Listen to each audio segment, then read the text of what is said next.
isa sa mga harsh truth na hindi nila tinuturo sa atin is yung money or financial literacy.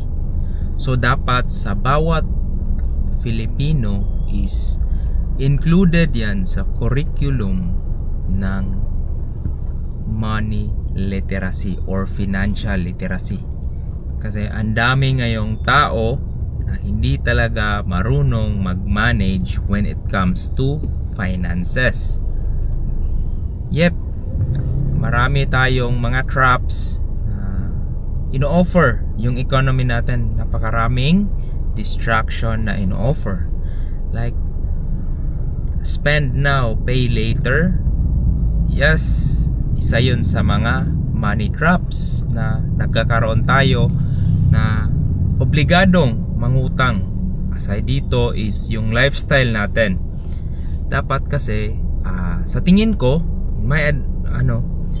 kung ganito kalaki yung sweldo mo, dapat you live within your means. So kung sweldo mo, kunan mo ng savings, tapos yun na yung spend mo sa lifestyle mo. Hindi ka pwedeng lumagpas ng sweldo compare sa lifestyle mo, kasi mani-negative yung pera mo dun.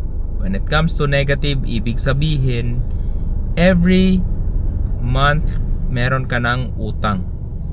So kung meron kang utang every month, ibig sabihin mababaon ka eventually sa utang. Kaya kung maraming nakaka-relate dito kasi pag dating natin nung pinanganak tayo, wala naman tayong utang. Pero dahil sa lifestyle natin, yun, marami tayong mga pangarap na gustong makamit, like the latest gadgets, the latest travel. Kung matingin mo, itong social media rin is nagiging susi ng comparison lifestyle. Yung comparison lifestyle is, kung makita mo yung kaibigan mo nag-post na nag-travel, is mapapatravel ka rin kahit hindi mo pa afford yung traveling, or di natin alam, baka utang rin yun.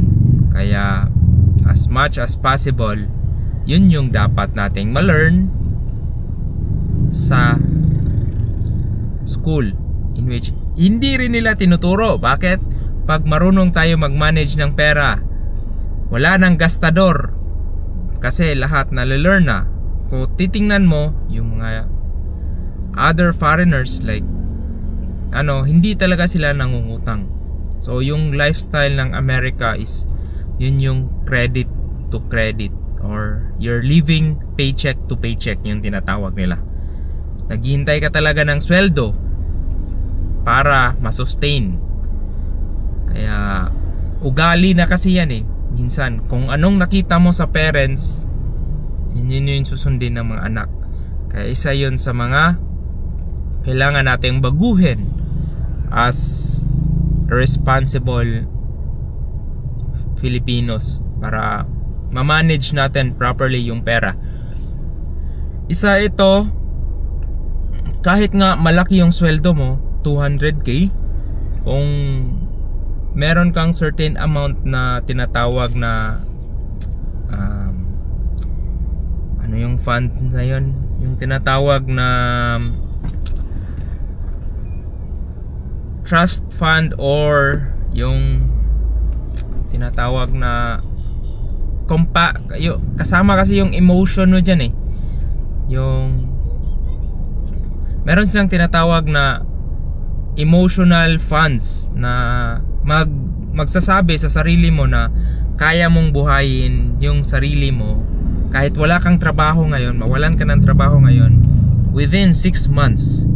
So kung meron kang enough na naipon na ganong pera, masustain mo yung lifestyle mo, so yun, okay ka na yun. Meron ka ng kampante, meron ka ng confident na kahit mawalan ka pa ng trabaho, okay, kasi meron naman akong enough savings. Yung 6 months naman siguro is enough to find a new income source. Sa income source kasi meron lang tayong maraming style. Yung pinaka secure is the salary, or yun yung magtatrabaho ka. Aside nun, meron kang pwedeng business.